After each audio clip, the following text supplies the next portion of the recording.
आदरणीय मंच, लाशों के इस देश में एक जिंदा शहर में आया हूं।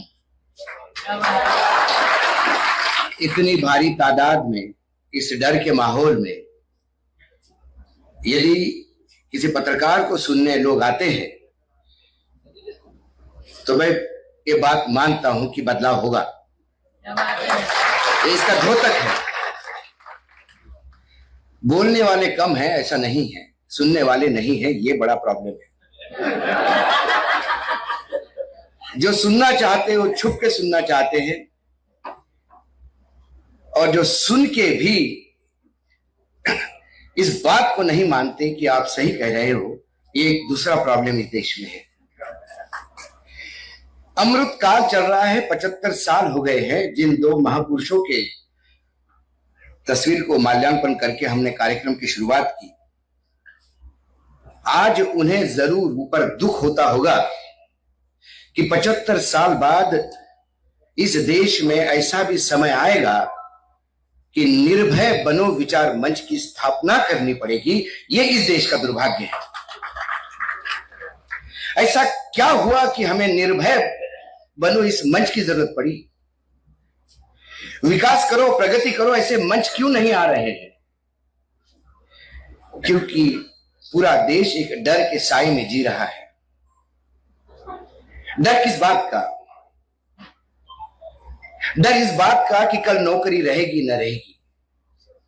डर इस बात का कि एक तानाशाह बैठा हुआ है तुगलक की फरमान लेके, और रात को 8 बजे माइक लेके क्या बोलेगा और किसके जीवन में कितना परिवर्तन आएगा ये किसी को पता नहीं। डर किसान को कि उसको पता नहीं है कि उसकी जमीन जाएगी या रहेगी। डर उस नौकरी करने वालों को उसको पता नहीं है कि नौकरी रहेगी नहीं रहेगी। बच्चों को डर है कि मेरे लिए भविष्य क्या है, मुझे पूरा टाइम मंदिर के सामने रहना है, पकौड़े तलना है, या फिर मुझे कुछ साइंटिस्ट बनके या डॉक्टर बनके तरक्की भी करनी है।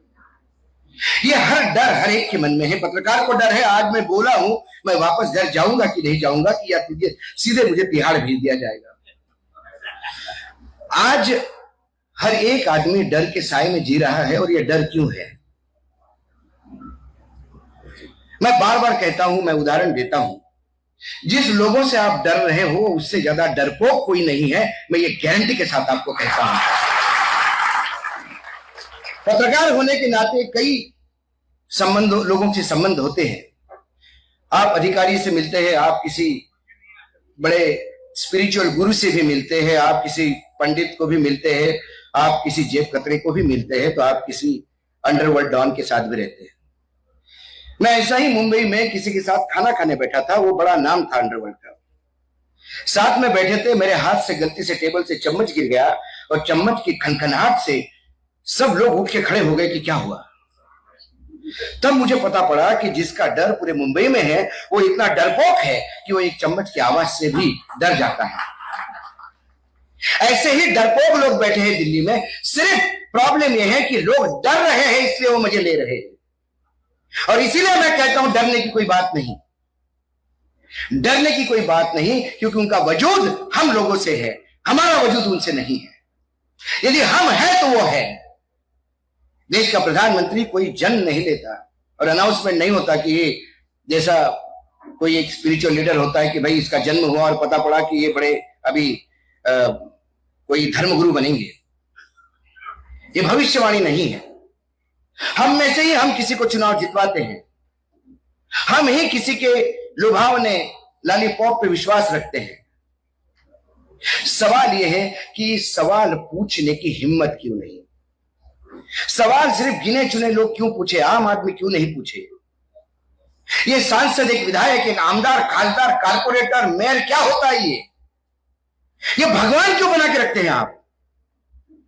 सवाल क्यों नहीं पूछते कि आपके समस्या के कोई है तो उसका सवाल पूछ लेना चाहिए। यदि मैं तकलीफ में हूं तो मेरे सांसद को मेरा सवाल पूछने का अधिकार है और उसको जवाब देना होगा। वो सिर्फ दिल्ली में जाके संसद भवन में बैठकर प्लेन की टिकट लेने के लिए सांसद नहीं बना है, उसको आपके एक वोट ने भी सांसद बनाया है। उस वोट की ताकत समझो, इसीलिए बोलना आना पड़ता है। दुर्भाग्य है इस देश के, ऐसा समय आया है कि कोई पत्रकार यदि सच बोलता है तो सेलिब्रिटी हो जाता है। ये कोई बहुत महिमा मंडन करने वाली बात नहीं है।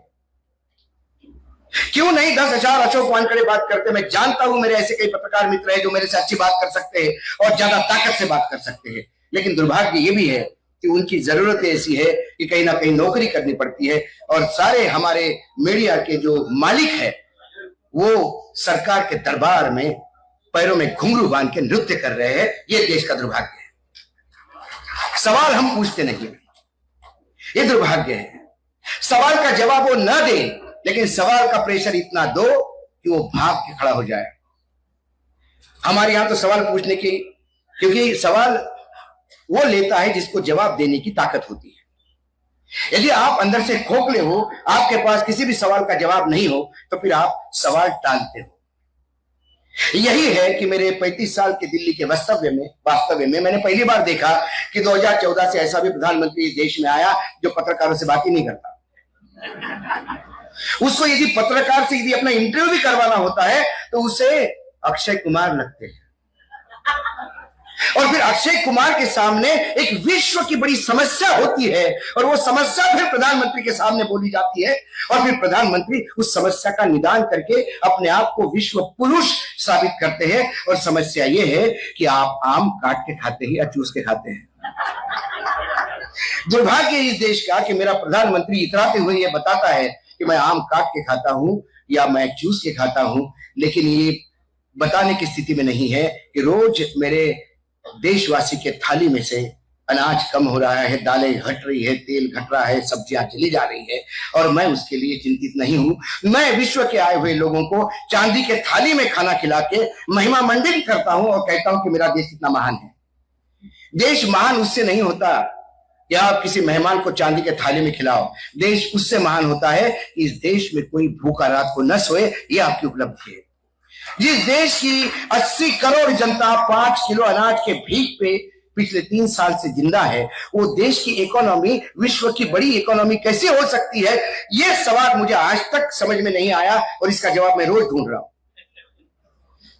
हमारी इकोनॉमी, इन लोगों को ये नहीं समझ में आती कि हमारी इकोनॉमी किसी प्रधानमंत्री के या किसी सरकार के नीति निर्धारण से तय नहीं हुई। ये देश की लोक संख्या 143 करोड़ है। यदि हर एक ने तय कर लिया कि आज हम एक खिला खरीदेंगे, एक खिला जो मारतो आपण दीवार मध्ये भिंती मध्ये, और जिस दिन 143 करोड़ लोगों ने खिला खरीदने का तय किया, मैं आपको गारंटी के साथ बताता हूं कि पूरे एशिया के खिला मैन्युफैक्चरर कम पड़ जाएंगे और वो सप्लाई नहीं कर पाएंगे। यही इस देश की ताकत है। मूर्ख बनाया जाता है हमें कि जीएसटी की बढ़ गया है, इकोनॉमी लाइन पे आ गई है। इकोनॉमी लाइन पे आ गई है, यदि इकोनॉमी ग्रो कर रही है और हमारी आर्थिक नीतियां बहुत अच्छी है, तो फिर 5 किलो अनाज की भीख बंद क्यों नहीं करते? जो सम्मान राशि के नाम से 6,000 रुपए देते हैं किसानों को साल में, वो भीख बंद क्यों नहीं करते? क्या जरूरत है उसको देने की यदि आपकी इकोनॉमी बढ़ रही है? जीएसटी का जैसा बड़ा घोटाला नहीं है। जीएसटी 3 फॉर्मेट में आता है, स्टेट जीएसटी, सेंट्रल जीएसटी और एक आई जीएसटी, जिसको इंटीग्रेटेड जीएसटी कहते हैं। जब भी आप जीएसटी के आंकड़े केयरफुली देखेंगे तो देखिएगा उसमें स्टेट जीएसटी और सेंट्रल जीएसटी ये 40 से 50% का रहता है, और 50% हमारा आई जीएसटी है, जो इंपोर्ट पे सरकार पैसा कमाती है। जो देश आयात पे लगाए हुए टैक्स से पैसा कमाता हो, उस देश की इकोनॉमी को गर्त में जाना यह तय है, क्योंकि आप बाहर से इतना माल मंगा रहे हो और उससे टैक्स लेके पैसा कमा रहे हो। इससे ज्यादा दुर्भाग्य नहीं। देश वो तरक्की करता है जो अपने एक्सपोर्ट के द्वारा पैसा कमाता है। जब निर्यात करता है तो देश के पास पैसा आता है। हमारे यहां निर्यात और आयात का घाटा $200 अरब का है। हम सब लखपति हैं। मैंने एक बार कहा था एक प्रोग्राम में, मैं धन्यवाद देना चाहता हूं मेरे प्रधानमंत्री नरेंद्र मोदी को कि उन्होंने देश के हर आदमी को लखपति बनाया। हर आदमी लखपति है कि हर आदमी की वर्थ आज 5 से 7 लाख रुपए, झूठ नहीं बोल रहा हूं। देश पे जितना कर्जा है वर्तमान में, यदि मैं 143 करोड़ लोगों पे डिवाइड करूं तो हर आदमी पे 125 लाख रुपए का कर्जा आता है। जब बैंक में आप कर्जा लेने जाते हैं तो कम से कम 5 गुना आपकी वर्थ होनी चाहिए। यदि 1,25,000 रुपए आप पे कर्जा है तो मान लो आप कम से कम 6 लाख के आदमी हो। इस सरकार ने आपको 6 लाख का आदमी बना दिया। एक दूसरा आंकड़ा मैं बताता हूं, ये जो इकोनॉमी के जितने भी धोतक है जो बोलते हैं कि हमारे देश की इकोनॉमी बहुत आगे जा रही है। पिछले बजट में आदरणीय फाइनेंस मिनिस्टर ने, हमारे महोदया ने आंकड़े दिए, इस देश की टोटल कमाई 27 लाख करोड़ रुपए है और उसमें से 11 लाख करोड़ हम कर्ज अदायगी और ब्याज देने में देते हैं। आप सब तनख्वाह वाले लोग हैं, आप सब अपने अपने घर की इकोनॉमी चलाते हैं। जिस दिन आपके इनकम का 40% आप सिर्फ कर्ज में दे दोगे या ब्याज देने में दे दोगे, क्या आप मानते हो कि आपका घर ठीक चलेगा? कतई नहीं चलेगा। लेकिन अंधेर नगरी है, अंधभक्तों की फौज है। यदि आप उनको कहो कि इतना कर्जा कैसे, तो कहते हैं कि आर्मी को चाहिए पैसा। समझ में नहीं आया। जो आदमी लाल आंखों से चाइना की तरफ देख के चाइना पीछे हटवाता था, उसको अब आर्मी पे इतना पैसा खर्चा करने की क्या जरूरत है?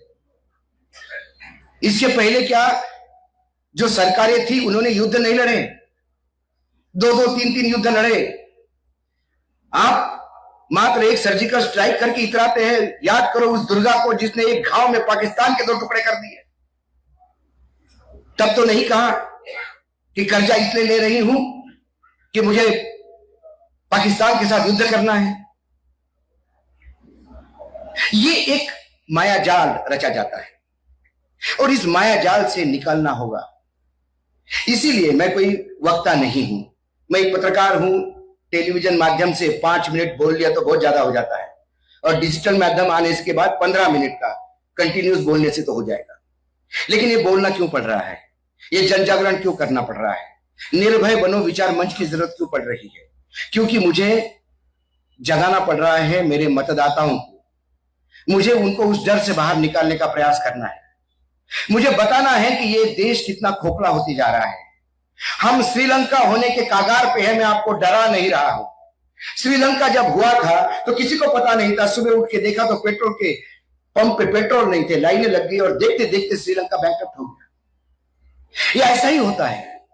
यदि आपका कर्जा बढ़ता रहा और यदि आपका एक्सपोर्ट कम होता रहा, इंपोर्ट बढ़ता रहा, तो मैं आपको यकीनन कहता हूं, जो इकोनॉमिक्स के विद्यार्थी है यहाँ पे, वो उनको समझ में आएगा। एक वी ग्रोथ होता है और एक के ग्रोथ होता है। के ग्रोथ में करोड़पति करोड़पति होते हैं और गरीब गरीब हो जाता है, और वी ग्रोथ में दोनों ऊपर की तरफ उठते हैं। हम लगातार 2014 से के ग्रोथ के मोड़ पे जिंदा है। हमारे यहां एक तरफ हम इतराते हैं कि विश्व में, एशिया में सबसे रईस लोगों में हमारे 4 इंडस्ट्रियलिस्ट हैं। दूसरे तरफ हम कहते हैं कि हमारे देश के 81 करोड़ लोग भूखे मर जाएंगे यदि उनको सरकार ने कुछ नहीं दिया। सरकार कहती है कि हमने 700 रुपए का सिलेंडर कर दिया गरीबों के लिए। गरीबी रेखा के नीचे जो हमारे देश का पैरामीटर है, उसके हिसाब से किसी भी परिवार की आय 2250 रुपए प्रति महीना है तो गरीबी रेखा के नीचे है। मैं आप ही के बीच में सवाल छोड़ता हूं, क्या 2250 रुपए जिसकी महीने की इनकम होगी, क्या 700 रुपए का सिलेंडर वो ले पाएगा? और उसके ऊपर हम कहते हैं कि हमने एहसान किए। 6000 रुपए, मेरे घर में भी खेती होती थी। मैं भले ही प्राइमरी टीचर का बेटा हूं, लेकिन मेरे पिताजी भी एक किसान के बेटे थे। मैंने खेत में हल चलाते हुए उनको भी देखा है। क्या 2.5 एकड़ खेत में साल में 6000 रुपए में आप बीज भी खरीद पाओगे कि नहीं पाओगे, मुझे बताइए। तो फिर ये कौन सी सम्मानजनक राशि है? ये रिश्वत है आपको दी जाने वाली। ये रिश्वत के मायने आप समझिए। ये 6000 रुपए नहीं, ये आपका मत खरीदने का प्रयास है, ये आपका मत परिवर्तन करने का प्रयास है। मैं मानता हूं कि आप जो मन में आया करो, लेकिन इस देश को किसी तो एक सेक्टर में ग्रोथ करवाओ। आज इजराइल के युद्ध के समय जो वर्ल्ड की रिपोर्ट्स आई है मीडिया वॉच की, पता पड़ा कि हमारा भारत एक्सपोर्ट में नंबर 1 हो गया है। किसी ने मुझे व्हाट्सएप पे एसएमएस किया, बोला बहुत रोते हो तुम, एक्सपोर्ट में नंबर 1 नहीं हो, अब हम हो गए। मैंने बोला अरे किस चीज में? बोले फेक न्यूज एक्सपोर्ट करने में। इजराइल के युद्ध में हमारे तथाकथित पत्रकार जो इजराइल में जाके उस एरिया से रिपोर्ट करते हैं जहां से बमबारी होके 7 महीने हो गए, खाली पड़े बिल्डिंग के पीछे नीचे लेट लेट के बताते हैं कि जैसे कि युद्ध में युद्ध में पत्रकारिता करना बात अलग होते हैं, क्योंकि कभी बाप ने भी नहीं की होगी। युद्ध में जो पत्रकार करते हैं, टोटल 22 पत्रकार मारे गए हैं इस बमबारी में, वो है युद्ध की पत्रकारिता। 2 लाख का वीजा और पूरा टिकट और ये मिलके एक पत्रकार का पैकेज करीब करीब 10 से 15 लाख रुपए होता है एक ट्रिप का। अब 1500 रुपए खर्चा करके मणिपुर नहीं जा पाए, जो पिछले 5 महीने से जल रहा है। मणिपुर की गवर्नर, क्योंकि पत्रकारिता में है तो संबंध सबसे होते हैं अक्रॉस द पार्टी लाइन। आज ताई से मेरे व्यक्तिगत संबंध है तो हम बोलते हैं कि चलो ताई कांग्रेस में है, कल ताई मंत्री बनेंगे तो हो सकता है ताई के खिलाफ बोलने वाला भी अशोक वानखेड़े ही होगा, लेकिन फिर वो मंत्री के खिलाफ बोलूंगा। लेकिन ताई को तो व्यक्तिगत संबंध है। जो वहां गवर्नर है अनुसुईया उइके, कंबाइन मध्य प्रदेश से लेके मेरे उनके संबंध थे। हम जूनियर पत्रकार थे तब ताई के पास जाते थे, ताई के हाथ का खाना खाते थे। एक दिन उनका फोन आता है और फूट फूट के गवर्नर राज्यपाल मणिपुर की फूट फूट के रोई है। झूठ नहीं बोलूंगा, पब्लिक स्टेटमेंट कर रहा हूं। मैंने बोला दीदी मत रो, आपकी क्या गलती है? बोले पाप तो मेरे सर ही मढ़ेगा ना, राज्यपाल तो मैं हूं। मैं हाथ जोड़ के विनती करती रही सभी को कि एक बार मणिपुर आइए, इसको शांत करिए। उनके अनुसार हजारों के तादाद में लोग मरे हैं। ये 103 और 170 के आंकड़े भूल जाइए। महिलाओं के साथ जो अत्याचार हुए हैं वो भूल जाइए। कैसा कोई महिला शक्ति वंदन बिल ला सकता है इस पार्लियामेंट में और कह सकता है कि मैं इस देश की आधी आबादी के लिए काम कर रहा हूं? शर्म आनी चाहिए उसको। यदि इस देश के लिए मेडल लाने वाली लड़कियों की इज्जत के साथ कोई खेलता है, ये गुंडा, माफ करो तुम्हारा सांसद है और उसके वजह से 3-4 सीट और आ सकते हैं यूपी में, तो आप उस लड़कियों के ऊपर पुलिस भेज छोड़ देते हो? बलात्कारियों को संरक्षण देने वाला आदमी महिला शक्ति वंदन, ये 3 शब्द करने के नैतिक अधिकार नहीं उसके पास। सवाल ये पूछना चाहिए, क्या हमारे घर की बेटी हम कल स्पोर्ट्स में कोई भेजेगा? क्यों भेजेगा स्पोर्ट्स में? यदि अंतरराष्ट्रीय स्तर पे खिलाड़ी अपनी इज्जत नहीं बचा पाए, उनकी इज्जत पे हाथ डालते हैं 4 गुंडे और उनको बचाया जाता है। कोई सवाल पूछता है सांसद में? हर एक की निजी जीवन जिंदगी होती है, हर एक अपना निजी जीवन में हर एक के अपने विचार होते हैं, हर एक की अपनी दोस्ती होती है। लेकिन महुआ मोइत्रा के फोटो आप रिलीज करते हो, आपको शर्म नहीं आई जरा भी? हाँ, सांसद हैं और किसी पार्टी में हाथ में ग्लास लेके बैठी है तो वो व्यभिचारी हो गई। और गुजरात में जो आप पे इल्जाम लगाए उसका क्या? क्योंकि वो इल्जाम आप पे है इसलिए कोई बोलेगा नहीं। सवाल पूछना होगा। कई अंधभक्त नाराज हो जाते हैं। हमने कहा सवालों से डरना क्यों? ये भगवान राम और भगवान श्री कृष्ण को पूछते हो गीता की उत्पत्ति क्या है, जिस गीता को सबसे महान ग्रंथ माना जाता है पूरे विश्व में। दर्शन शास्त्र में गीता से बड़ा कोई डॉक्यूमेंट नहीं है। ये गीता क्या है? गीता सवाल जवाब ही तो है। यदि अर्जुन सवाल ही नहीं पूछता तो श्री कृष्ण जवाब यूं ही नहीं देते। इन सवाल जवाबों के बीच में ही गीता आती है। लेकिन यहां सवालों से भागने वाले लोगों से करे तो क्या करेगा? सवाल पूछने वाला कोई नहीं है, लेकिन यदि वो जवाब नहीं देते तो सवाल पूछते रहना चाहिए। कहीं तो शर्म आएगी। यदि उनको नहीं आएगी तो उनको चुन के देने वालों को तो शर्म आएगी। कहीं ना कहीं किसी को तो शर्म आनी चाहिए। इसीलिए जब से हमने देखा 2014 से, मैं तो बार बार हर जगह कहता हूं कि ये सरकार मुंह खोलती है तो झूठ बोलने के लिए खोलती है। और ये मेरा दावा है। मैं बार बार भारतीय जनता पार्टी, केंद्र सरकार के तमाम नेताओं को, मंत्रियों को हर मंच से ललकारता हूं। आंकड़े आपके, आप बैठेंगे, आपके आंकड़ों के साथ बैठेंगे। आंकड़े अशोक वानखेड़े की रिसर्च सेंटर के नहीं होंगे। आंकड़े आप ही के मंत्रालय के होंगे। आपके प्रधानमंत्री का वक्तव्य होगा, आपके मंत्रियों का वक्तव्य होगा, आपके लोकसभा में दिए हुए जवाब होंगे और आपके वेबसाइट के आंकड़े होंगे। आए बैठ के चर्चा करें। लेकिन फिर उसमें यह मत कहना कि इंदिरा गांधी ने इमरजेंसी लगाई थी। मैं बोल रहा हूं कि बैंक में इतना सारा एनपीए कैसा हो गया? आप कहते हो इंदिरा गांधी ने इमरजेंसी लगाई थी, तब आप कहां गए थे? अरे भाई हो गया ना, इंदिरा गांधी ने इमरजेंसी लगाई थी, इस देश ने इंदिरा गांधी जी को भी रास्ता दिखा दिया था। तो अब तो आइए, बात करने के लिए तो कोई तैयार नहीं हो रहा। आज इस मंच से फिर मैं ललकारता हूं, आए आंकड़े आपके होंगे, विश्लेषण हमारा होगा, और विश्लेषण वही करेंगे जो वाहियात विश्लेषण नहीं होगा। राहत इंदौरी का एक बहुत बढ़िया शेर है, इंदौर से ये राहत भाई अभी नहीं रहे, तो उनका शेर वर्तमान नेतृत्व में फिट बैठता है, क्योंकि यहाँ पे अभी मुझे इंट्रोड्यूस करते समय भी काफी शेर वगैरह बोले, तो मैंने बोला एक हाथ मैं भी टिका दूं। मेरा जमीर मेरा एतबार बोलता है, मेरा जमीर मेरा एतबार बोलता है, मेरी जुबान से परवरदिगार बोलता है। मेरा जमीर मेरा एतबार बोलता है, मेरे जुबान से मेरा परवरदिगार बोलता है। साहिब कुछ और काम जैसे उन्हें आता ही नहीं, साहब जैसा कुछ काम और उन्हें आता ही नहीं, मगर वो झूठ बहुत शानदार बोलते हैं। 4 सदियों के संतों को इकट्ठा बात हमारे प्रधानमंत्री करवा सकते हैं। नाले के ऊपर मटका उल्टा रख के गैस से स्टोव जला सकते हैं। हमारे प्रधानमंत्री बादलों के पीछे प्लेन ले जाके रडार से भी छुपाया जा सकता है, ये नई टेक्नोलॉजी उन्होंने इजाद की। हमारे प्रधानमंत्री जी हवा से ऑक्सीजन और हाइड्रोजन पानी अलग कर सकते हैं। वो शास्त्रज्ञ है, वो स्पिरिचुअल गुरु है, वो वेद उपनिषद के ज्ञाता है, वो शिक्षाविद है, वो न्यायाधीश है। वो ऐसा कोई विधा नहीं है जहां मेरे प्रधानमंत्री का दखल नहीं है। लेकिन मेरा एक ही सवाल है, आप सब कुछ हो, प्रधानमंत्री बनिए, प्रधानमंत्री बनिए, क्योंकि प्रधानमंत्री के मायने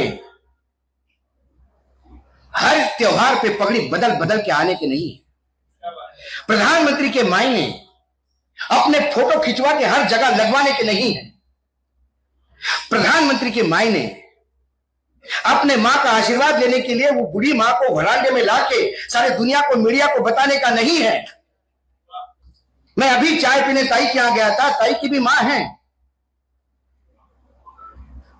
लेकिन ताई ने तो नहीं कहा कि मेरी मां आई है तो मैं अशोक वानखेड़े के सामने बता दूं कि मैं मां की बड़ी इज्जत करती हूं, तो उसको ऊपर से नीचे लाओ, उनको पूरी तकलीफ दो और फिर चरण छूते हुए बताओ देखो मैं चरण छू रही हूं मां के। अरे हर देश में हर आदमी मां से प्यार करता है। ऐसा कोई यहां बैठा नहीं होगा जो अपने जन्मदिन के दिन मां का आशीर्वाद नहीं लेता होगा। लेकिन एक ही आदमी है जो गुफा में मेडिटेशन भी कैमरा वाले के साथ जाता है।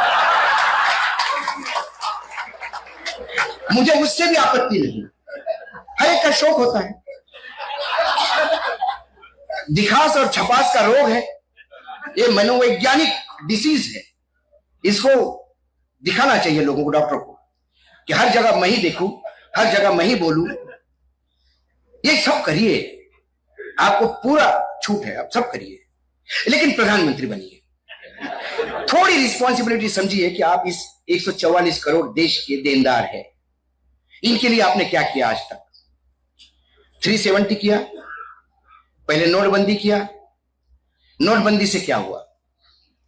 नोटबंदी में 4 लाख करोड़ वापस आने थे, ब्लैक मनी। कितने पैसे आए अभी तक बताने को तैयार नहीं, क्योंकि आए नहीं, सारे ब्लैक के व्हाइट हो गए। नोटबंदी में इन्होंने कहा था कि आप मुझे सिर्फ 15 दिन का टाइम दीजिए, नहीं तो मुझे फांसी दीजिए। झूठ तो इतना बोलते हैं कि अभी तक 10-15 बार फांसी जा चुके होते हैं। हर जगह पे क्लेम करते हैं कि मुझे फांसी दे दीजिए, क्योंकि जो चीजें है नहीं, जैसे प्रेमिका के साथ जब प्रेमी बोलता है तो चांद तारे लेके आऊं, अरे तू ऊपर के मंजिल पे नहीं चढ़ सकता यार, 4 तारे ऊपर लेने की बात करता है, क्योंकि ये बोलने के जुमले होते हैं। और अमित शाह जी ने तो बोल ही दिया कि जो भी प्रधानमंत्री बोलते हैं उसको सीरियसली मत लिया करो, वो चुनावी जुमले होते हैं। तो ये जुमले वाला प्रधानमंत्री इस देश को नहीं चाहिए। इस देश में यथार्थ के धरातल पे उतर के काम करने वाला प्रधानमंत्री चाहिए। ये देश को कहिए मेरे पे कर्जा है, मुझे साथ चाहिए, ये देश लुटवा के देगा प्रधानमंत्री को।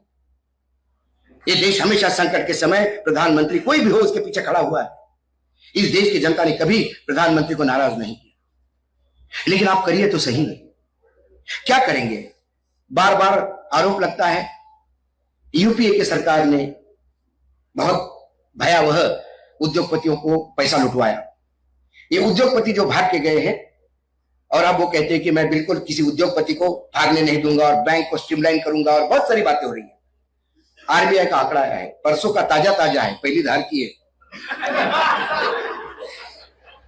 2014 से लेकर 2023 तक पब्लिक बैंक्स का 10 करोड़ 41 लाख 10,41,000 करोड़ पब्लिक बैंक्स का एनपीए हुआ है। शेड्यूल्ड कमर्शियल बैंक का 14,53,000 करोड़ हुआ है। कुल मिला के 24,94,000 मतलब 25 लाख करोड़ एनपीए हुआ है 2014 से 2023 तक। अब जरा यूपीए के डकैती और लूट पे आइए। मनमोहन सिंह ने तो डकैती की इन सरकार के अनुसार। यूपीए के पूरे 10 साल में 1,58,000 करोड़ पब्लिक बैंक का एनपीए हुआ है, 2,17,000 करोड़ शेड्यूल्ड कमर्शियल बैंक का, कुल मिला के 3,76,000 करोड़। मैं इसको 4 लाख समझता हूं। 24 लाख 25 लाख इनका, 4 लाख यूपीए सरकार का। इसके बावजूद ये कहते हैं कि हमने देश को बचाया है और यूपीए ने सरकार को, बैंकों को डुबाया है। मुझे उनकी डिग्री को लेके आशंका लोगों के बीच में है, मुझे भी है। जन्म तारीख को लेके भी आशंका है, चलो ठीक है। लेकिन वो कहते हैं कि मैं गुजरात का बनिया हूं, मुझे लगा मैथमेटिक्स तो इस आदमी का ठीक होगा, लेकिन गणित का भी इतना कच्चा है कि इसको 5 लाख करोड़ छोटे है और 25 लाख करोड़ ज्यादा है, यह भी नहीं समझ में आ रहा है। यह भी बार बार कहता है कि देखो हमारे तो सिर्फ 25 लाख करोड़ रुपए हमने एनपीए किए। यूपीए के सरकार में 5 लाख करोड़ हुए और लोग ताली बजाते हैं। मुझे उन पे तो दया आती है, लेकिन ताली बजाने वालों से ज्यादा दया आती है कि आप मान कैसे रहे हो। कुल मिला के जब मेरे रिसर्च डिपार्टमेंट ने इसका जरा मैथमेटिकल एनालिसिस किया तो 11 साल में जितना एनपीए मनमोहन सिंह सरकार ने किया उसकी बराबरी नरेंद्र मोदी जी ने मात्र 17 महीने में की थी। इससे आप समझ जाओगे, जब वो कह रहे थे चुनाव के पहले उनको 65 साल दिए, मुझे सिर्फ 60 महीने दीजिए, कि 60 महीने में यह होने वाला था। ये आंकड़े हैं और ये भयावह है। ईडी का आंकड़े बताता हूं। अभी ईडी को लेकर रोज सुप्रीम कोर्ट में बहस हो रही है, रोज हम स्टोरीज कर रहे हैं। अभी मनीष सिसोदिया का केस चल रहा है जमानत का। जज साहब ने उनको पूछा ये काहे में अरेस्ट है, तो prevention of money laundering act PMLA में अरेस्ट हुए। ठीक है, तो मनी लॉन्ड्रिंग हुआ है? बोला हाँ। मनी किधर है? मैं नहीं कह रहा हूं, सर्वोच्च न्यायालय ने कहा मनी किधर है। बोले नहीं, वो 35 लाख का चेक दिया था अरोड़ा जी ने। किसको दिया था? सिसोदिया जी को दिया था, तो चेक से मनी गया है। बोला हाँ। किसके अकाउंट में गया है? मनीष सिसोदिया के किस अकाउंट में गया है? बोले नहीं, वो पार्टी फंड में गया है। तो बोले फिर पार्टी को पार्टी बनाओ, मनीष सिसोदिया को क्यों बनाया? बोला नहीं सर, ये मनीष सिसोदिया प्रोसेस का पार्ट थे इस मनी लॉन्ड्रिंग में। बोले अच्छा। बोले ये कौन सा प्रोसेस है जिसमें क्रिमिनल ऑफेंस है चेक लेना?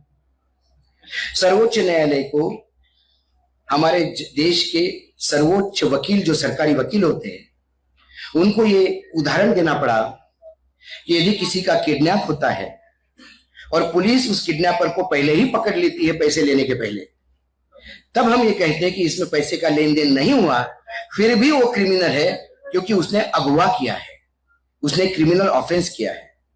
उसको प्रोसेस कहते हैं। ये कौन सा प्रोसेस हो गया कि उसने पार्टी का चंदा लिया? बोले नहीं, वो गोवा में 100 करोड़ रुपए खर्चा किए चुनाव में। तो बोले आपको गारंटी है कि 100 करोड़ शराब वाले गए? Are you confirm? नहीं। बोले सर हम देखेंगे। नहीं, आम आदमी पार्टी को आप पार्टी बनाएंगे? नहीं सर, उसमें सोचना पड़ेगा। तो बोले सोचिए, बताइए ये केस अनिल देशमुख, 100 करोड़ की वसूली, 9 करोड़ का इन्वेस्टिगेशन, चार्जशीट 1 करोड़ 40 लाख की। बताइए, न्यायाधीश जमानत देते समय कहते हैं कि इस पे तो ईडी का केस ही नहीं बनता। अब इस पे अंधभक्त कैसे खेलते हैं, देखिए टेक्निकल ग्राउंड पे कैसे खेलते हैं। तुरंत कहते हैं अरे कोर्ट ने जमानत दी, कोर्ट को लगता होगा यदि निर्दोष है तो छोड़ ही देते। अरे मूर्खो, कोर्ट के सामने जमानत के लिए केस आया था, इसका ईडी का केस ऑलरेडी दूसरे कोर्ट में चल रहा है। सिसोदिया के केस में सर्वोच्च न्यायालय ने कहा ईडी को, अरे आपका केस जिस दिन ये ईडी के कोर्ट में जाएगा नीचे, ये क्रॉस एग्जामिनेशन में पहले दिन रिजेक्ट हो जाएगा। ऐसा केस बनाया आपने, इसको ठीक से बना के लाइए। ये हमारे देश की ईडी है। अब ईडी ने इसका रिकॉर्ड देखिए, ईडी का 5900 जांचें की हैं 2014 से, 1100 केसेस दर्ज किए हैं, उसमें सिर्फ 24 लोग दोषी पाए गए और वो 24 में कोई पॉलिटिशियन नहीं है। ये 24 में छोटे मोटे लोग हैं जो थोड़ा बड़ा इंपोर्ट एक्सपोर्ट करते हैं कहीं, जिनका सेटिंग नहीं हुआ ईडी में, वो दोषी हो गए हैं। ये हमारे देश की ईडी है, ये हमारे देश की सीबीआई है, क्योंकि एजेंसी का उपयोग पहले भी हुआ है, मैं ये नहीं कहता कि नहीं हुआ, लेकिन पॉलिटिकल स्कोरिंग में नहीं हुआ है। अब मैं तो जहां भी जाता हूं प्रोग्राम में, तो जब कहते कि बीजेपी के चाणक्य अमित शाह, मैंने अपनी चाणक्य मत कहिए उनको, आई हैव ऑब्जेक्शन, जुगाड़ू कहिए। चाणक्य उसको कहते हैं जो राजनीति का खेल करके किसी की पार्टी तोड़े और अपनी सरकार बनाए। शरद पवार ने जब पहली बार गुलोत की सरकार बनाई थी तो वो चाणक्य था, वो उन्होंने इधर से उधर से बराबर करके तोड़ा था। उसमें सीबीआई ईडी इनकम टैक्स कुछ नहीं थी। यहां तो सीबीआई इनकम टैक्स ईडी से हाका लगाया जाता है।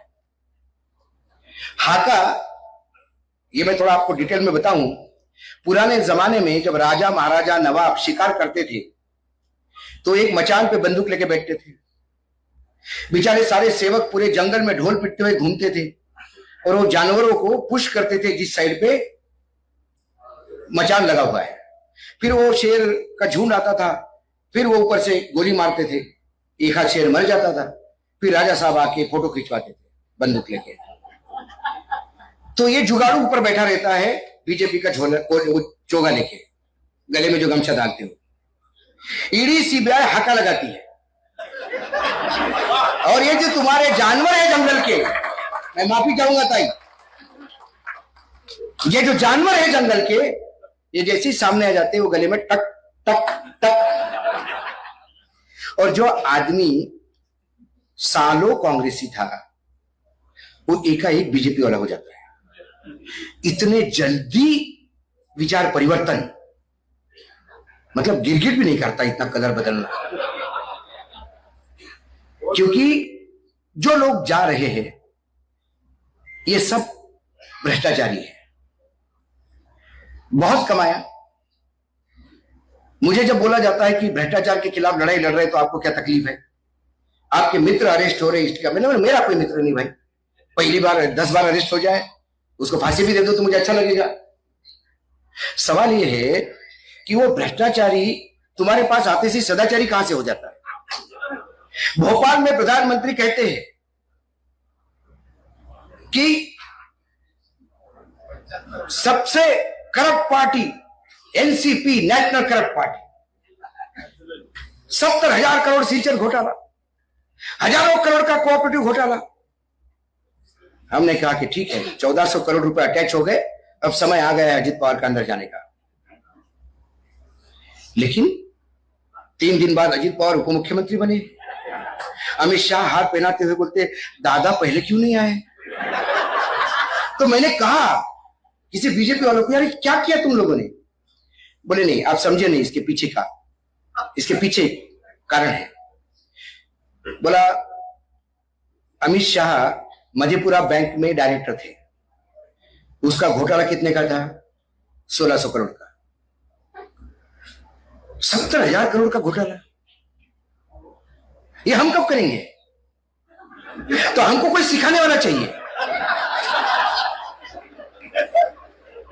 तो हमने ये बाहर से इंपोर्ट किए हैं फैकल्टी।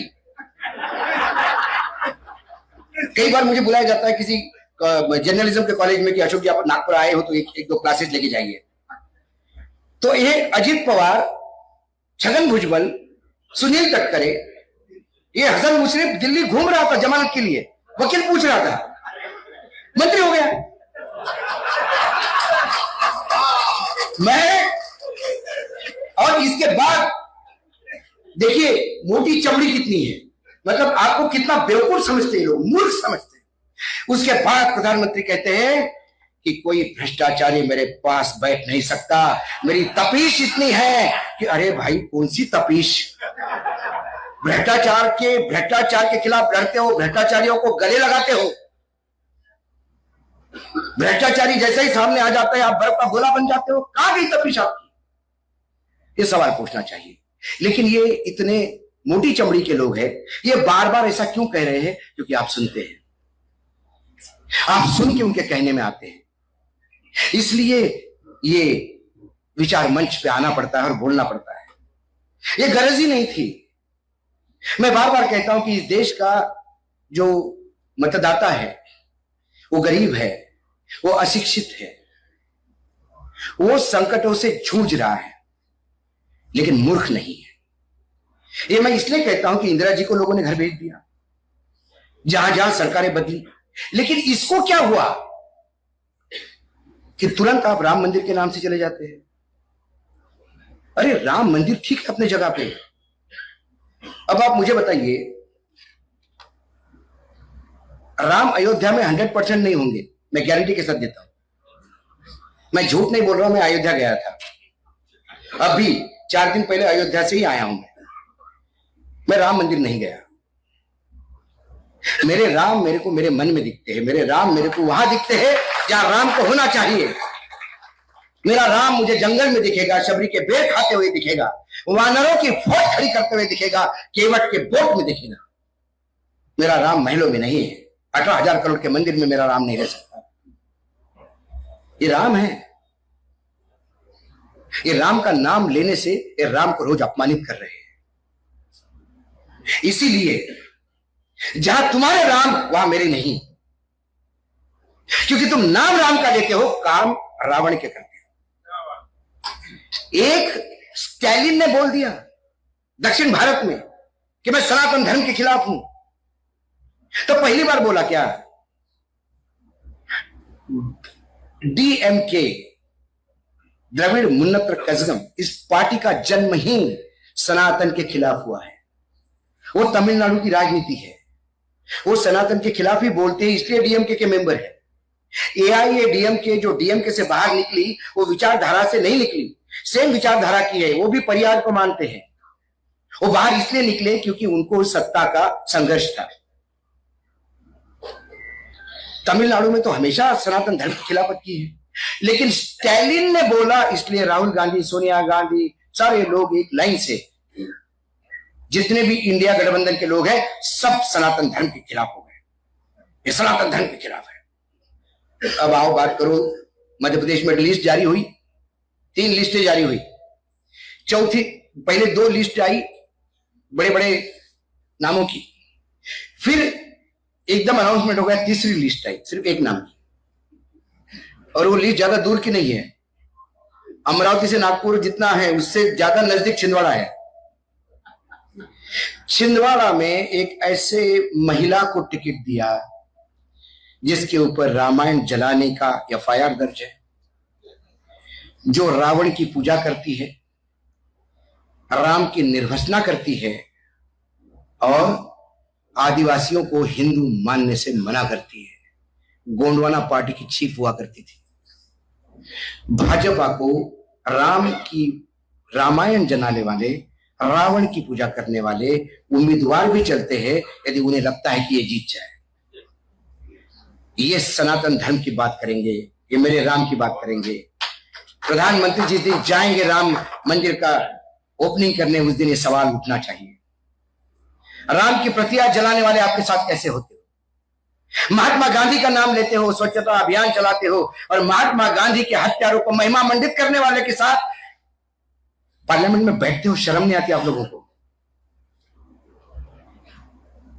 अंबेडकर जी का नाम लेते हुए थकते नहीं हो, रोज संविधान को अपने पैरों के तले रोनते हो, शर्म नहीं आती? दुख इस बात का है, ये वो करते जा रहे हैं, कर रहे हैं और निरंतर करते रहेंगे। सवाल है आप क्यों चुप हैं? आप क्यों नहीं देख रहे? मैं मानता हूं हर आदमी पत्रकार नहीं हो सकता, हर आदमी नेता नहीं हो सकता, लेकिन मैं बार बार कहता हूं आपके पास एक ताकत है, 20 सेकंड का टाइम है आपके पास। जब आप एक बटन दबाते हो ईवीएम मशीन का, वो बटन 20 सेकंड का नहीं दबाते हो आप, आने वाले 5 साल का भविष्य किसी के हाथ में आप देते हो। वो आपको देखना होगा कि आप किसके हाथ में भविष्य देते हो। आप उम्मीदवार देखिए। मैं बार बार कहता हूं, मैं कल सायाजी शिंदे एक एक्टर है, उनका मुकुल शिव कुमार करके एक बहुत बड़े प्रख्यात गायक है, और ये कुमार गंधर्व के बेटे हैं। वो उनके साथ इंटरव्यू कर रहे थे, उसमें एक बहुत बड़ी चीज दिल को छू गई।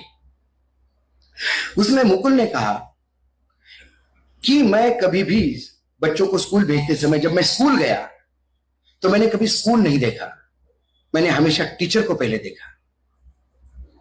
आजकल हम स्कूल में बच्चे डालते हैं तो बिरला का स्कूल है, बड़ा स्कूल है, फीस ज्यादा है, ये एयर कंडीशन स्कूल है। ऐसे ही आपको राजनीतिक दल नहीं देखना होगा, आप उम्मीदवार को देखिए। कौन है उम्मीदवार आपका? मैं किसी के भी प्रोफेशन से बुरा नहीं मानता। इस देश में ऑटो चलाने वाले से लेके पत्रकार से लेके टाटा बिरला तक मैं सबको मानता हूं कि ये एक ही लोग हैं, सब अपना अपना प्रोफेशन कर रहे हैं। लेकिन फिर कल मैं पत्रकार हूं, लोग सुनने आ रहे हैं, तो कल मैं अमरावती से टिकट ही मांग लूं क्या कि इतने सारे लोग आ गए? मुझे क्या मालूम अमरावती की समस्याएं। कोई किसी फिल्म में एक्टर बनता है और टिकट मांगता है और आप लोग वोट दे देते हो। ये अमरावती का अपमान नहीं है, ये आप लोगों का अपमान नहीं है। हनुमान चालीसा कौन नहीं पढ़ता? मैं पढ़ता हूं, मैं तो बोलता हूं, मैं घर से सुबह टीका लगा के लगा, तुम तो बिल्कुल, मैंने इसमें क्या है? अरे मेरी आस्था है मेरे धर्म में, मैं महाकाल का भक्त हूं, रोज जल चढ़ा के निकलता हूं। लेकिन मैं जो जल नहीं चढ़ाता उसको गाली तो नहीं देता ना, ये मेरी आस्था है। हनुमान चालीसा कौन नहीं पढ़ता? सभी पढ़ते हैं, पढ़ना भी चाहिए। वो पढ़ते हैं तो कोई बहुत बड़ी बात नहीं करते, पति पत्नी पढ़े, रोज पढ़े, घर में पढ़े। हनुमान चालीसा किस लिए थी? हनुमान चालीसा का लिखा ही इसलिए गया है कि हनुमान जी को अपनी शक्तियों को भूल जाते थे हनुमान। तो जब भी हनुमान जी से कोई काम करना होता तो सब हनुमान जी की प्रार्थना करते थे, हे कपिल, वो शुरू होता था राम दीता तुलिता बलधाना। तो हनुमान जी को बताती थी कि तेरी ताकत क्या है, आप करो, हनुमान जी को प्रसन्न करने के लिए बिल्कुल करो, मुझे अच्छा लगेगा। लेकिन क्या हनुमान चालीसा पढ़ने से अमरावती में बारिश हो जाएगी? किसानों की समस्या हल हो जाएगी? जो नेता सिर्फ मंदिर में जाके समस्या हल करता है उसे जूते से मारनी चाहिए। मैं इतने कड़े शब्द इसलिए उपयोग में ला रहा हूं क्योंकि वो आपको भटका रहा है, उसकी औकात नहीं है आपके समस्या को हल करने के लिए, तो मंदिर के सामने जाके आपका नाक रगड़ता है। मैं भी रगड़ रहा हूं, आप भी रगड़ लो। भगवान भी उसी को देते हैं जो मेहनत करते हैं। राम के नाम से पत्थर तो तैर गए, लेकिन राम का नाम लिखने से पत्थर तो समुद्र में जाके नहीं गिरे ना, किसी ना किसी को तो पत्थर उठा के रखना पड़ा समुद्र में। ये तो राम का नाम लेके भूलते हैं। समस्याएं क्या है? आज अमरावती की प्रॉब्लम बेरोजगारी है, यहां के किसान की बढ़ती हुई आत्महत्या है, यहां के हेल्थ सेक्टर का काम है। यदि मुझे किसी चैनल पे किसी दिन जाना होता है और मैं लेट होता हूं तो मैं पूजा नहीं करता। पत्नी कहती है पूजा, मतलब आज नहीं, आज तुम निपटा लो, मेरा काम मेरी पूजा है। चैनल पे जाना ये मेरा काम है। मेरा भगवान भी मुझे माफ नहीं करेगा कि चैनल का काम छोड़ के मैं पूजा करते बैठूंगा। एक बहुत बढ़िया कहानी है, सुनने के लिए सब लगता है सुन रहे तो सुना रहा हूं कि भगवान विष्णु के पास नारद पहुंच गए तो लक्ष्मी जी ने कहा कि लो आपके सबसे बड़े भक्त आ गए। तो भगवान जी हंस दिए। तो नारद कहे क्यों, माता ने मुझे सबसे बड़ा भक्त कहा तो आप क्यों हंस दिए? बोले नहीं मैं तो नहीं मानता तुम्हें भक्त। बोला अरे 24 घंटे जो नारायण नारायण करता हो वो भक्त नहीं हुआ तो कौन होगा? तो बोला चलो तुम्हारी मैं टेस्ट लेता हूं। उनके सर के ऊपर एक कटोरा रख दिया पानी का पूरा भर के। बोले नारद पृथ्वी की प्रदक्षिणा करो, पानी गिरना नहीं चाहिए इसमें से। नारद पूरा टाइम बैलेंस करते करते करते करते करते आए आधे घंटे में। बोले माता चेक करो बूंद गिर गया क्या? नहीं। बोला नारायण कितनी बार बोला? अरे बोले वो तो सारा मेरा ध्यान ऊपर ही था। तो बोले ऐसा तो कोई नहीं करेगा ना भगवान? बोला करेगा। चलो वो पृथ्वी पे लेके आए। एक किसान नारायण नारायण करते हुए अपना खेत जो रहा था, उसने कहा ये काम भी कर रहा है और नाम भी ले रहा है, ये मेरा भक्त है। तो भगवान का भक्त वो, हनुमान का भक्त चालीसा पढ़ने वाला नहीं, जो काम भी करे और चालीसा भी बोले वो भक्त है।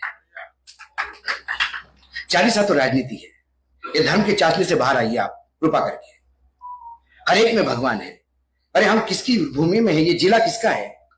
तुकडोजी महाराज का। मनी नाही भाव मने देवा मले पाव, देवा अशा न पावायचं नाही रे। अरे दगडाचा देव त्याले वडराचं भेव। अरे तुकडोजी महाराज ने तो भगवान को भी डरा हुआ दिखा दिया।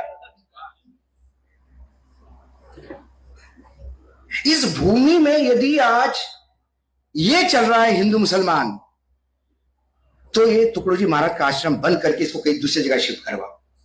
तुकडोजी महाराज को इतना अपमानित मत करो।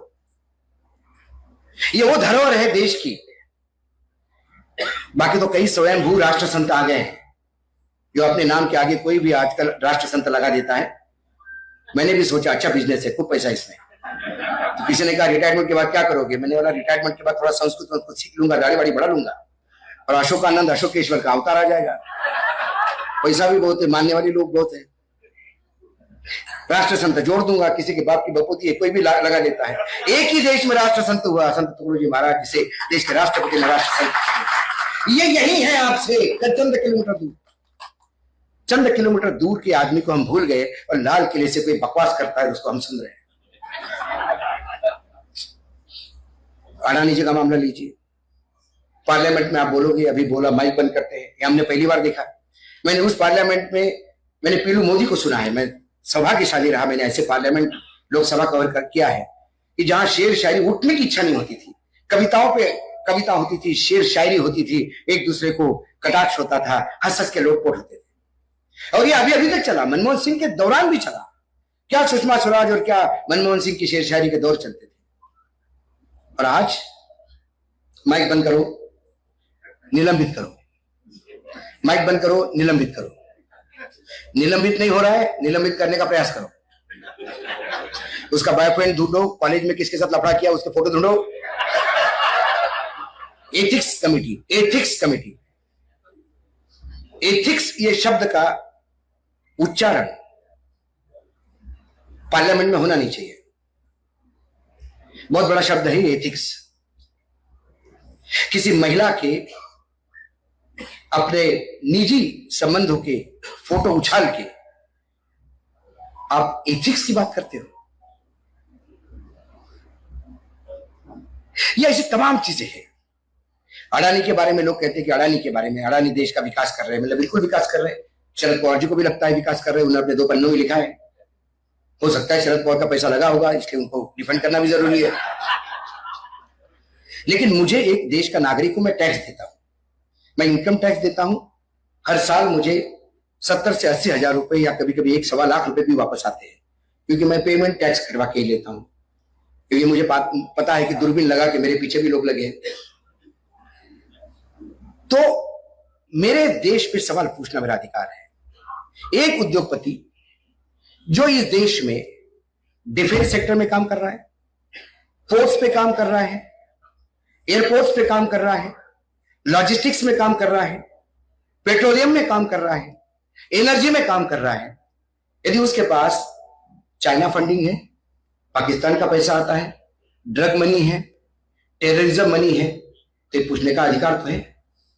क्यों नहीं पूछूंगा? आपके कंपनी में 10 कंपनियों का पैसा लगा है, ठीक है, 10 कंपनी का पैसा लगे, स्वागत है, भारत में निवेश होता है, स्वागत करना चाहिए। अडानी जी के कंपनी में ऑस्ट्रेलिया का एक क्वींसलैंड करके राज्य है, वहां का पैसा लगा है। क्वींसलैंड में एम्प्लॉइज फंड है, वो फंड इन्वेस्ट करने के लिए उन्होंने कुछ लोगों का अपॉइंट किया है, कंसल्टेंट। उस कंसल्टेंट ने कहा कि एक अच्छी कंपनी है अडानी पावर, उसमें लगा दीजिए, तो उन्होंने लगा दिया। लेकिन कितना लगाया?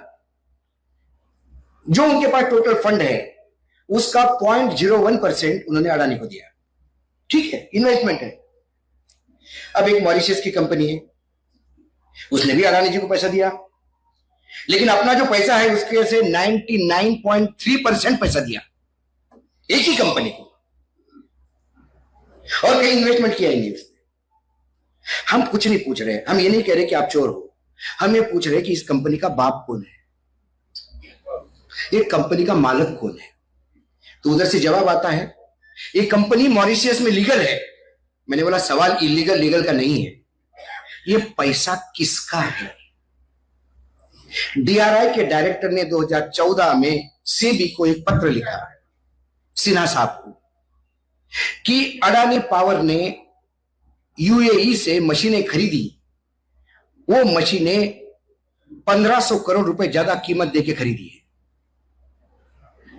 और ये 1500 करोड़ रुपए यूएई की जिस कंपनी में गए हैं उन्होंने वो 1500 करोड़ रुपए आगे एक मॉरिशस की कंपनी में दी है, जिसका मालिक विनोद अडानी है, जो गौतम अडानी का बड़ा भाई है। कृपा करके इसकी इन्वेस्टिगेट करिए।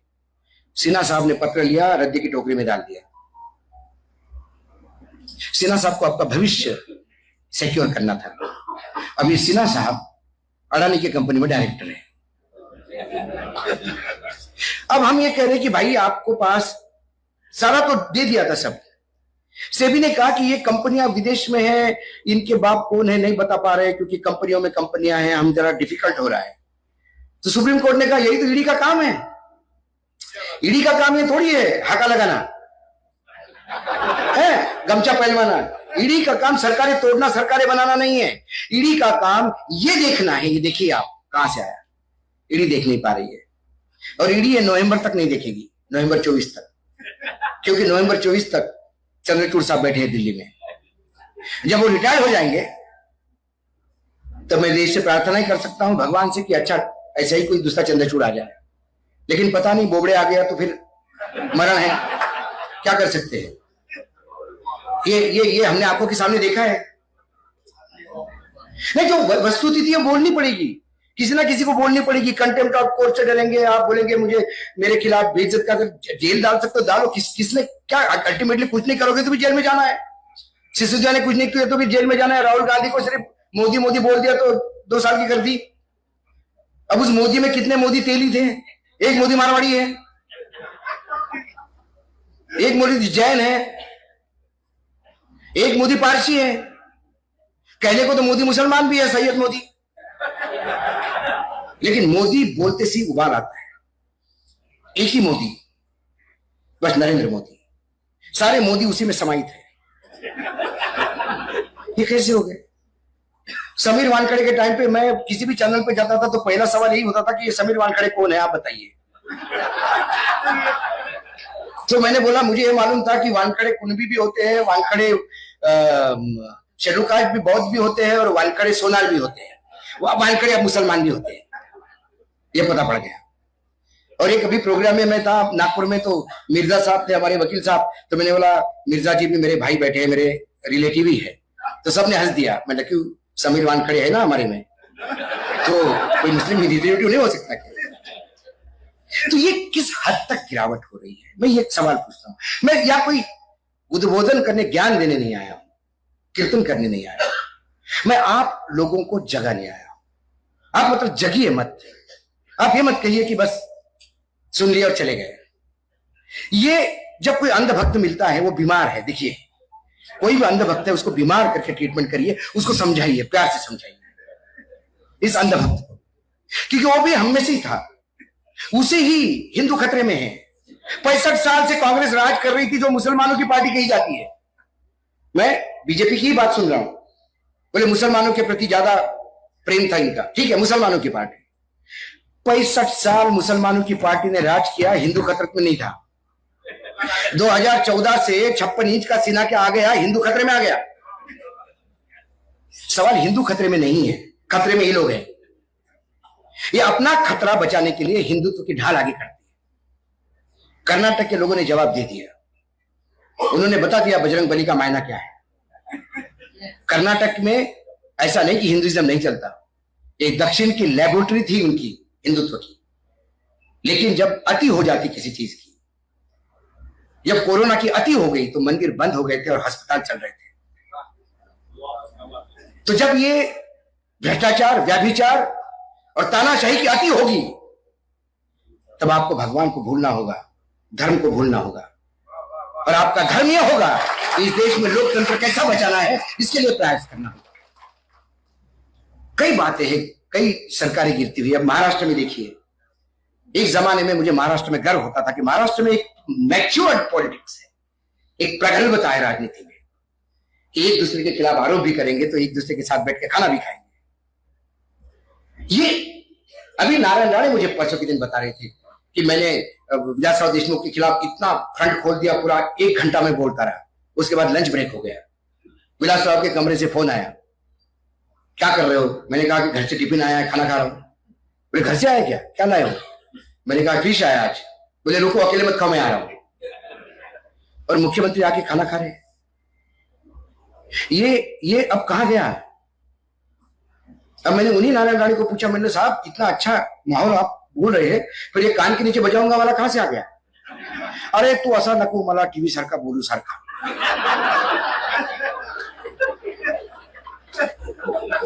मतलब कल दया आ रही थी मुझे। मैंने अभी कहीं कहा कि देवेंद्र फडणवीस जी को भी अभी किसी साइकेट्रिस्ट की जरूरत है। वो इसलिए नहीं, वो मुझे भाई मानते हैं। मैं आज भी कहता हूं, देवेंद्र फडणवीस के पूरे परिवार के साथ मेरे पर्सनल रिलेशन है, मैं आज भी उनको भाई मानता हूं। वो इसलिए कि वो कह रहे थे कि ये महाविकास आघाड़ी का वो कॉन्ट्रैक्ट वाला जो उन्होंने कैंसिल कर दिया कि अब कॉन्ट्रैक्ट में एम्प्लॉयमेंट नहीं लेंगे, नौकरी पे नहीं लेंगे। उन्होंने कहा कि महाविकास आघाड़ी का पाप जो है हम क्यों ढोए? अरे लेकिन पाप मत ढो, लेकिन उन पापियों को क्यों ढो रहे हो? इस महाविकास आघाड़ी का पाप जिसने किया वो सारे तो पापी ही है आपके साथ। उप मुख्यमंत्री, कोई मुख्यमंत्री बना है, ये वही तो है जिन्होंने पाप किया। मुझे पापी चल जाते हैं, पाप नहीं चल जाता। और इतनी कौन सी गन पॉइंट पे, मतलब महाविकास आघाड़ी मरणासन्न स्थिति में है। किसी भी बीजेपी वाले पूछे, बोले खत्म हो गई, पवार खत्म हो गया, सेना खत्म हो गई। और जब खत्म ही होगी तो डरना किस बात का? उन्होंने 2003 2010 में किया, उसको आपने क्यों रिपीट किया? क्यों जीआर निकाला? क्या जरूरत थी? फाड़ के फेंक देते, बोलते थे नहीं करते, जाओ तुम लोगों ने किया था, हमारी सरकार है, तुम्हारी औकात में हो तो कर लो। तुम क्या मजबूरी थी कि जीआर निकाला? क्योंकि ये जीआर आप चाहते थे। ये जीआर नहीं था, एक नया रास्ता था खाने का। ये रिजर्वेशन टालने का रास्ता था। ये गरीबों के और इस देश के, इस राज्य के जो होनहार युवा है, जो नौकरी के लिए आशा लेके बैठे हैं, उनके ऊपर एक कुठाराघात था। क्योंकि आपको लड़के नौकरी करने वाले नहीं चाहिए, आपके लड़के काम करने वाले नहीं चाहिए। सारे लड़के काम करेंगे तो फिर आपका झंडा कौन उठाएगा? जय श्री राम का नारा कौन लगाएगा? पत्थर कौन फेंकेगा? हिंदू मुसलमान कौन करेगा? इसके लिए फौज चाहिए। किसी नेता का लड़का आज तक नहीं मरा है। मरा है किसी पिछड़े जाति का लड़का, मरा है किसी मध्यम वर्गीय का लड़का, मरा है किसी गरीब का लड़का। मेरे 35 साल के पत्रकारिता में मैंने कभी नहीं देखा किसी नेता का लड़का झंडा लेके गया हो, उसको गोली लगी हो। वो गए आजादी के दिन जब लोगों ने गोलियां खाई है। और भगत सिंह, राजगुरु, ये सब इतिहास के पन्नों में बंद हो गए हैं।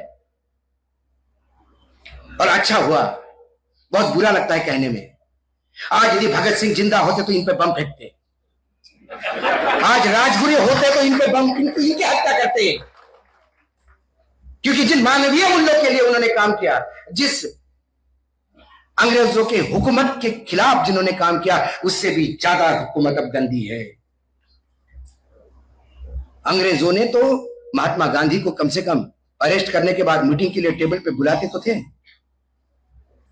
ये बुलाते भी नहीं है। आपके घर में जो परिवार बैठा है उसको भी पीड़ित करना शुरू करते हैं। यह है आज के समय का एक संकट। हमने हमारी जिंदगी जी ली, 2024 का समय आने वाला है।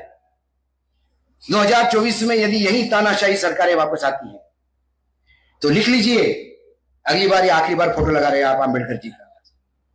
ये लगाने का भी आजादी आपके पास नहीं होगी।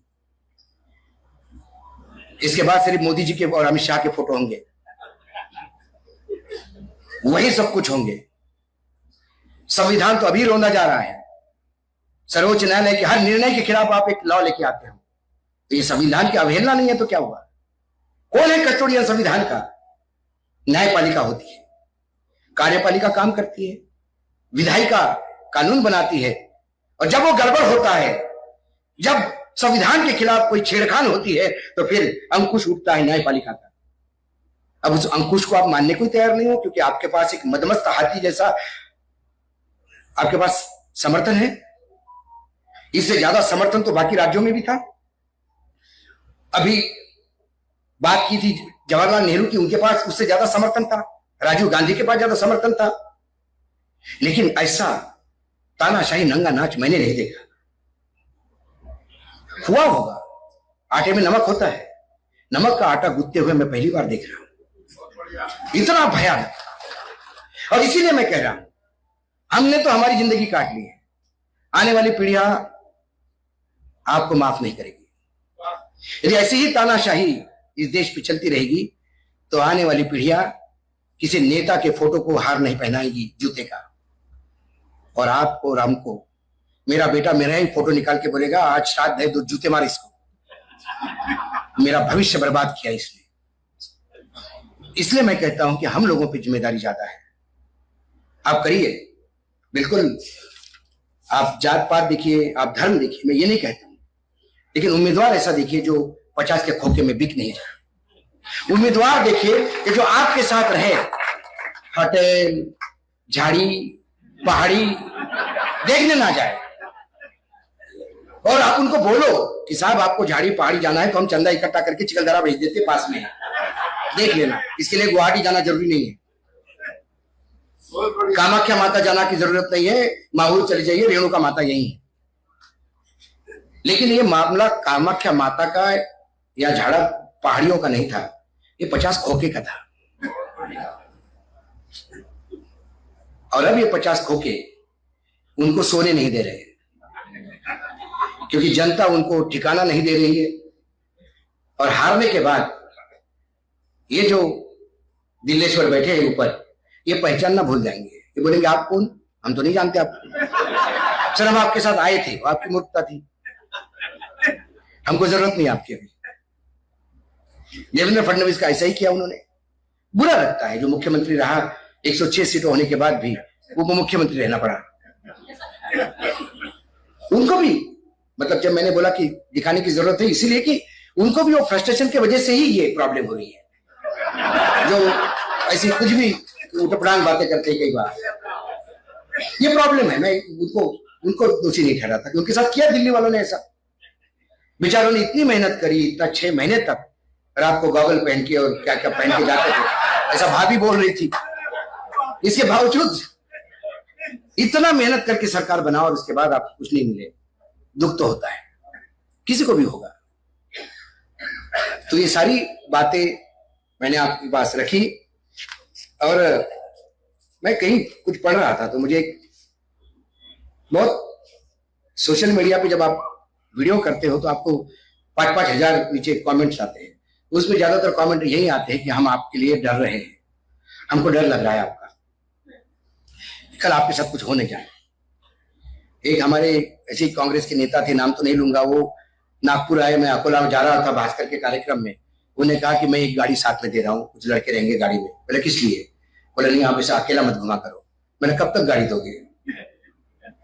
मैंने बोला जब मेरी खत्म हो जाएगी कि तुम्हारे लड़के भी कुछ नहीं कर पाएंगे, और जब मेरी नहीं हुई तो ये जो ढोकला जिलेबी है ये भी कुछ नहीं कर पाएंगे। कर जानने की बात है। तो कुछ लाइनें थी तो मुझे लगा कि मैं आपके साथ शेयर करूं, और ये सिर्फ मेरे लिए नहीं है, ये अब आप सभी के लिए है।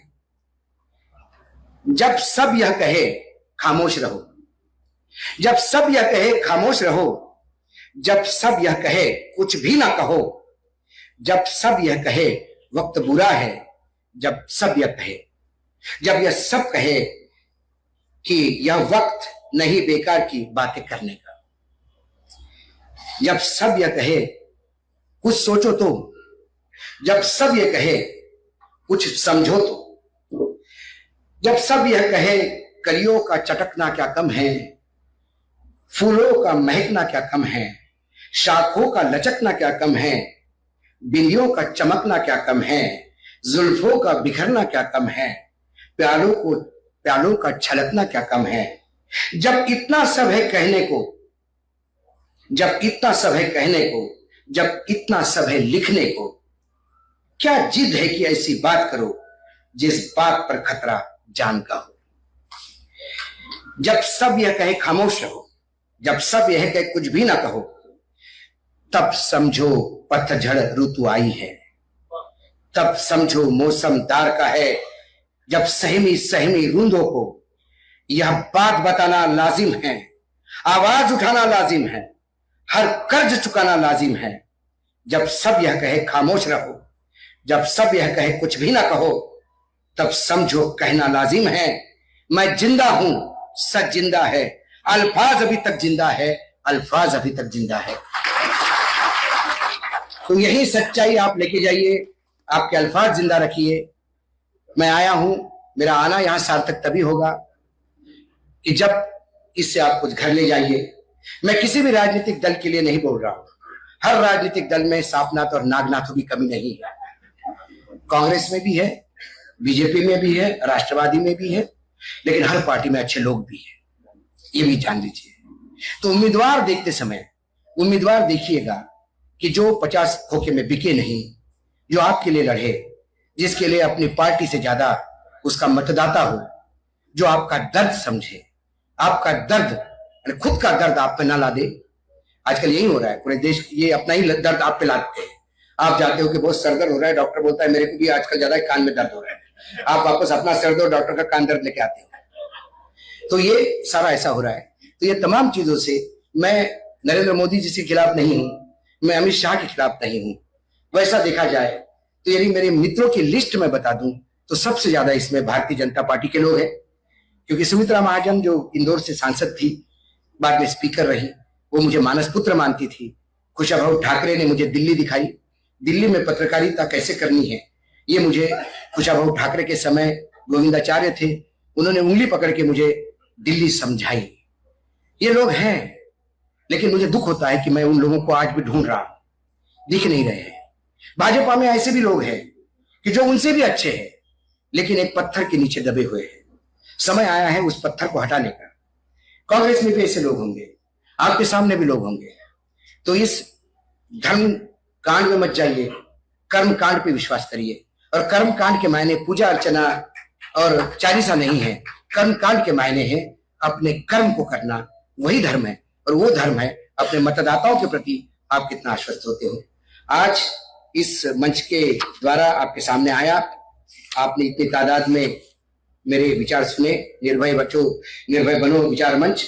आशा करता हूं कि 2024 के बाद इस मंच का वाइंड अप करेंगे और इसी मंच की जगह हम विकास करो मंच स्थापित करें, जो नए विकास की बात करें। यहाँ आए कोई नए एग्रीकल्चर के इक्विपमेंट की बात करें, यहाँ आए या नौकरियों में आईएएस कैसे बनते हैं इसका क्लास हो। यदि इस देश में एक पत्रकार को आके ये बताना पड़ रहा है कि देश में झूठ परोसा जा रहा है और आपको कितना मूर्ख बनाया जाता है, ये बताने का यदि काम आए किसी पत्रकार पे, तो वो उसके जीवन का बहुत बड़ा एक ऐसा घिनौना समय है जो मैं नहीं चाहता मेरे पे फिर से आए। ये अमृत समय अडानी के लिए हो सकता है, अमित शाह मोदी के लिए हो सकता है, मेरे लिए ये विष का काल है, विष काल है। क्योंकि जहां मेरा लोकतंत्र खतरे में है, जहां गांधी जी और अंबेडकर जी की जो शिक्षाएं हैं उस पर ग्रहण लगता हो तो उठ के खड़ा होना पड़ेगा। मैं तो उठ के खड़ा हो गया हूं। मैं चाहता हूं आप भी ऐसा ही साथ दीजिए। धन्यवाद। जय महाराष्ट्र, जय हिंद।